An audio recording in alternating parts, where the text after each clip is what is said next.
Before I get into what I want to get into in this video, you guys know what it is on this side. All right, we criticize what needs to be criticized. It just so happens in modern day Call of Duty, there's way more to be negative about and critical about than there is to be positive about. But we criticize what needs to be criticized. We praise, we give credit when it's due.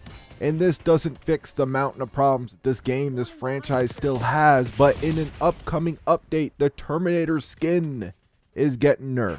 It's going to be easier to spot. Shout out Call of Duty. Like I said, this does nothing for the cheating. It does nothing for the matchmaking. It does nothing for a lot of shit. But at least they're listening to some things, right? We just got to take what we can get. I will take this, man. This Terminator skin is a problem. It needed to be nerfed. Now it's getting nerfed. Hopefully they do it sooner rather than later. And can we give a quick shout out to the GOAT himself, David Vonderhaar, Dan Bunting, Jason Blundell, all the homies, all the OG homies over there at Treyarch. They were cooking up something with that game, man. Here we are in the year 2025 when Black Ops 2 took place. And now we're seeing this shit unfold just like it did in Black Ops 2. What were they smoking? Dude, there was something in the water over there when they were making this game, man. I mean, the game, a lot of people argue it's the greatest COD ever made. It's right there for me. Like, I got Black Ops 2 right there with Black Ops 1 and Modern Warfare 2, the OG. Like, those three are three of my favorite Call of Duties of all times. Black Ops 2, there was just something so special about that game. And now we're actually seeing this shit come to life in the same time frame. Holy shit. Just give me my AN94, a little MSMC, maybe some PDW, a little C4, and I'll be all right, man. I'll be good. I'll be straight. Just give me my setup from Black Ops 2, and I'll go ham on these bitches. But anyways, let us get into this. We got some more shenanigans, people. Call of Duty, Activision, and its nonsense. Check this post out from Task Force News. Activision is also talking about showing more restraint with Warzone for skins, bundles, and microtransactions. Crossovers are printing money. But apparently, they hear the criticism that the game is starting to look stupid. What the fuck you mean starting to look stupid, Activision? We've been doing this shit now for years. You guys started with a couple of cringy skins in Advanced Warfare. You took a couple of years off, like with World War II. We got a few crazy skins in Black Ops 4. But you guys have been doing this shit now for years with the cringy skins, like going back to maybe Cold War, Modern Warfare 2019. As much shit as I give that game, because I think it is the worst Call of Duty multiplayer we ever got, they didn't do everything wrong in that game though. The guns sounded and looked amazing, the graphics were cool, and when you were playing that game, you felt like you were actually playing a war game though. You felt like you were running around as an actual soldier. They didn't do everything wrong over there. They just spit the game out severely for noobs and campers, safe spaces, the whole nine, and they turned that dial all the way up to make the game just kind of like the opposite of fun, anti-fun, like just worst COD multiplayer ever. But they definitely didn't do everything wrong. At least they kind of stayed true to their nature in that game. They've been going crazy with these skins for a cool minute now, but they just mentioned Warzone here. I assume that they're talking about the entire franchise, the full price portion of the game.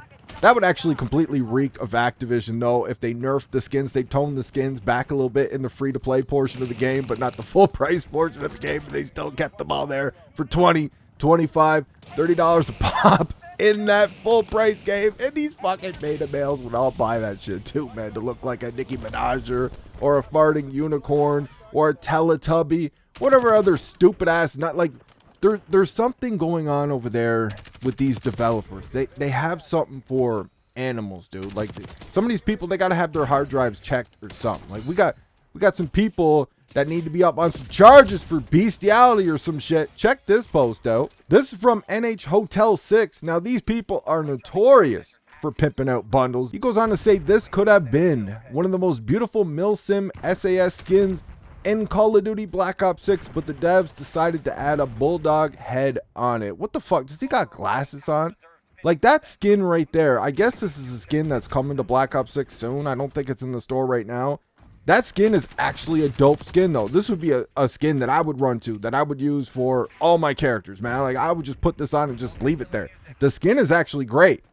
But they gotta fuck it up with the Doghead though, man. Like, what is up with the Doghead? What is up with these furries over there developing Call of Duty, man, and their love for animals? Like, y'all remember back in Black Ops 4 with all those cat stickers and shit? Like, something weird is going on over there.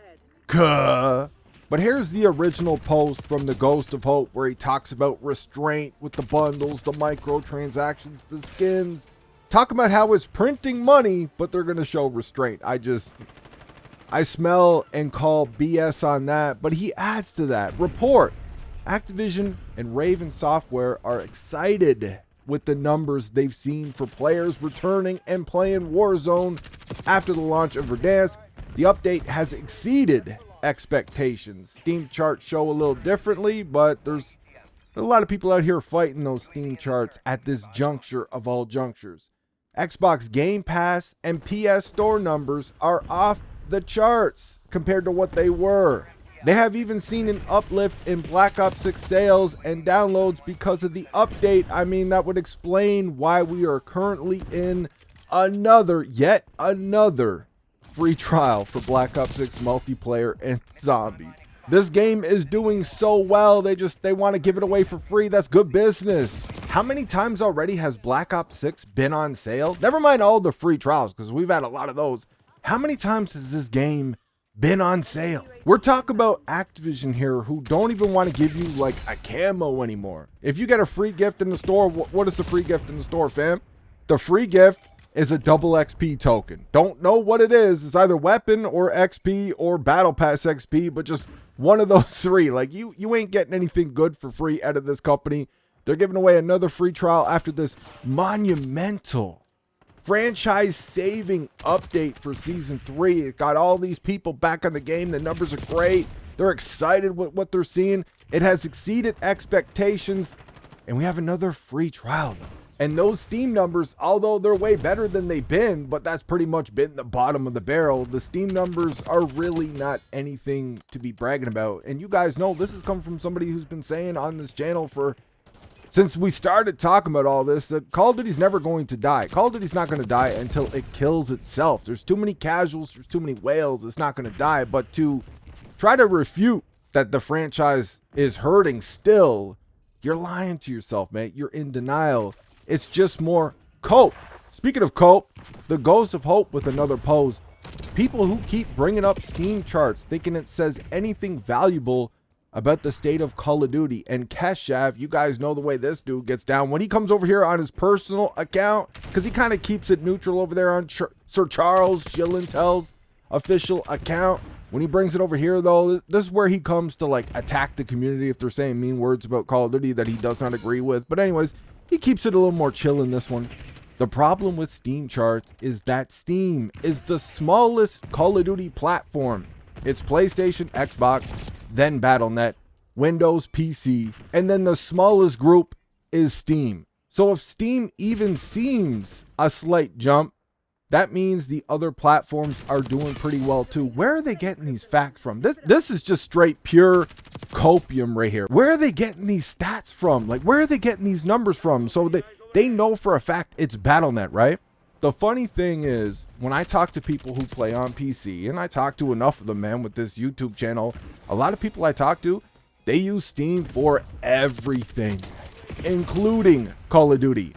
Just last week, though, when we seen that initial bump with the player base after Season 3 dropped and Verdansk dropped, and everybody talking about how the game was back. We're so back. Call of Duty is saved. Call of Duty is back. Like, everything was perfect, right? They were using those Steam numbers, talking about how, well, look, Call of Duty's doing great. Now all of a sudden, it's such an insignificant portion of the Call of Duty community that the numbers don't even count, because the numbers aren't looking as good as they should look on Steam. Unfortunately, Steam is the only metric we have, though. We don't have anything else. But they were bragging about those Steam numbers just last week. Now all of a sudden, Battle.net, everybody's on Battle.net, dude. We have where's the facts? Where is their proof for this bullshit? This copium they're spewing right here. We could go into a full-on rant about this, but this video is already getting kind of long, so I'm just gonna leave you guys with this one. Call of Duty Modern Warfare 2 and 3, both rated in Australia. These are the originals, by the way. This is per Insider Gaming, a very credible news outlet, it seems like things are getting closer to a re-release of the original Call of Duty Modern Warfare 2 and 3 for a new generation. Ratings for a cross-gen edition for both MW2 and MW3 have appeared online thanks to the Australian Classification Board. As expected, both were given MA15 plus ratings by the board. Both were given the classification on April 3rd with a production date of 2025. For Modern Warfare 2, the game rated is a PS5 cross-gen edition. Modern Warfare 3 rating does not mention PS5, rather it just being cross-gen as well. So they're bringing back the originals. I don't get Activision, man, but I mean, if this season 3 was so successful, I mean, this is something that they would definitely be interested in doing though, right?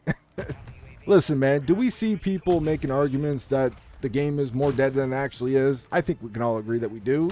I think we see a lot of simps, a lot of shills and Activision soldiers out here trying to make this game seem a lot more alive than it actually is. But I just don't understand Activision, man. Like, we got COD 4 remastered, then they gave us MW2 remastered, but only the campaign.